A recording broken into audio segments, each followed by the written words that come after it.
If you are struggling to make your jump shots at a consistent rate, then this is the video for you. If you guys need any sports jerseys, Pristine Jerseys is the place to go. They have basketball, they have throwback jerseys, they have the short shorts from 2K, and they have football and baseball. Link in the description. Let's bring back the old intro for the one time. Let's get it. What's going on YouTube? It's the GOAT White Boy of 2K. It is Young Dirk. We are now in season 2. There's a lot of data that came out on how the badges work and what's the best badges. And I've been playing the game a lot more. So I'm gonna give you the best overall shooting badges. I'm gonna fully explain how the badges work. I'm gonna tell you the badges for your playstyle, how to prioritize your badges, the badges I use, and the badges not to use. After you watch this vid, I can guarantee that you will be a better player if you just listen to me and put on the badges that I advise you to put on. So just trust me and listen to me. I am here to help you out. Let's just jump right into this. The best shooting badge in the game, in my opinion, is Agent 3's. The reason why is because one, the boost is good, and I will show you guys the chart here in a second.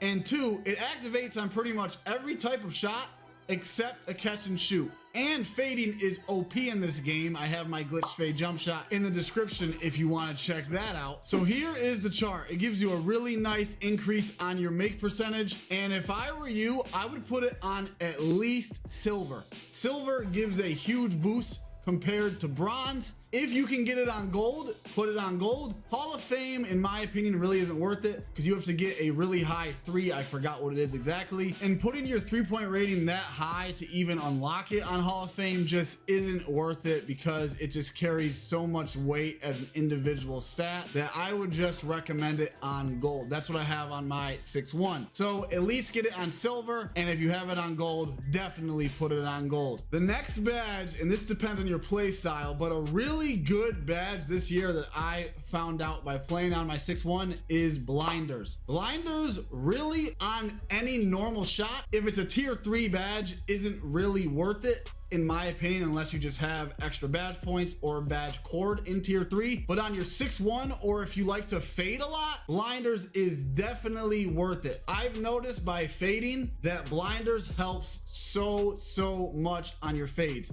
And fading 3s are super OP. It's hard to activate on just standing shots, but on fades, it's really easy to activate from my experience. So if you fade, put on blinders. Next badge is limitless range. This is a classic, kind of speaks for itself, makes it easier to shoot deep shots. And if you can shoot deep shots consistently, makes you more of a threat all over the court, which means it's harder for you to guard, which means it would be easier for you to score since you're harder to guard, etc. That's common sense, fellas. The next badge is amped.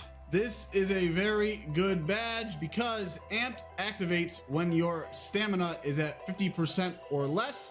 And what amped does is it keeps your green window bigger the higher tier you have it. If you didn't know, your green window shrinks the more tired you get, and amped counters that effect. I use this badge personally on Hall of Fame.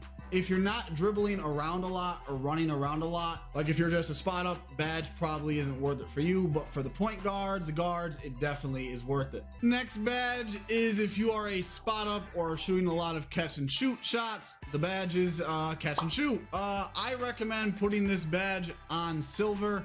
Here is the chart from 2K Lab. Speaking of 2K Lab, if you want to sign up, use the code DIRK. The link will be in the description. But I recommend putting it on silver unless you are specifically a spot up. Then you can put it on gold or a Hall of Fame or whatever you unlock it on. Next badge. I didn't like this badge last year, but I do like it this year. This badge is Green Machine. I'm actually running this on Hall of Fame on one of my builds. Basically, what it does is, I believe it activates after 1 green this year, which is good, and it increases your overall make percentage and the edge make percentage. And the edge make percentage is like your edge of the green window that has a specific make percentage itself.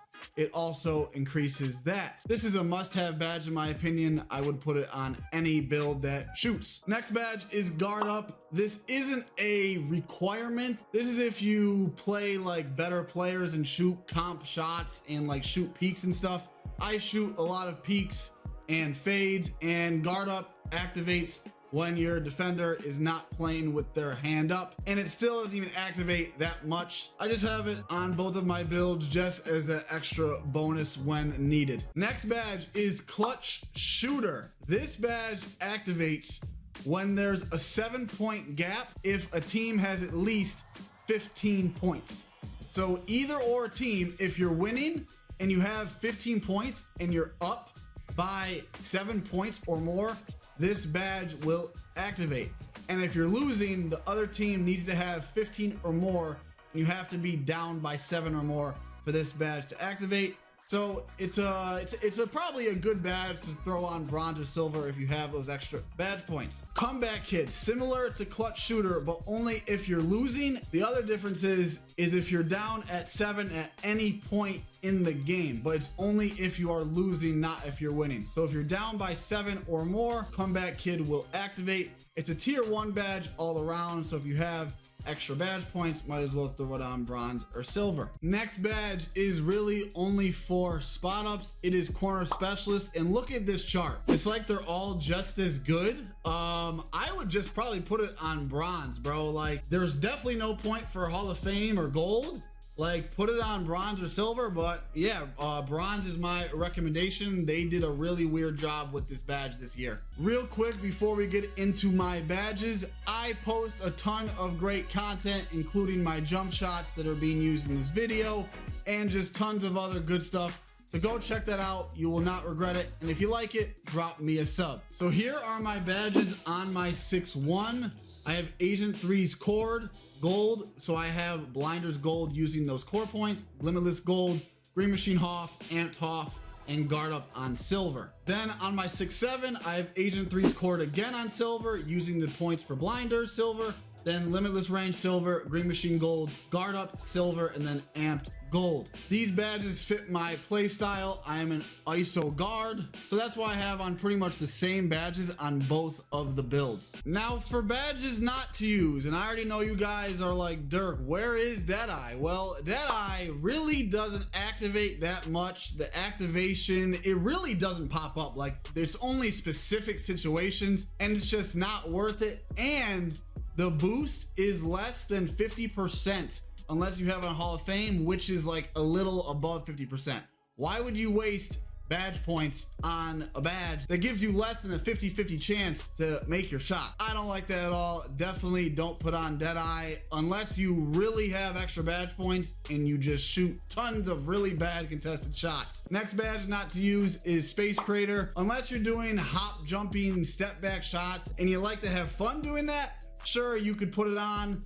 I have a video of me going crazy using Hall of Fame Space Crater. That link will be in the description if you want to check that out and see what it's like. But there really isn't any point. Those hop jumper shots aren't the meta. It's better just to fade and use Agent 3s. Next badge not to use is MIDI Magician. Unless you're playing like a shot creator from 2K1920 and playing pick and roll, shooting just mid-range fades, definitely don't put it on. Volume Shooter, another badge not to use. It's just not worth the points. The boost isn't anything big.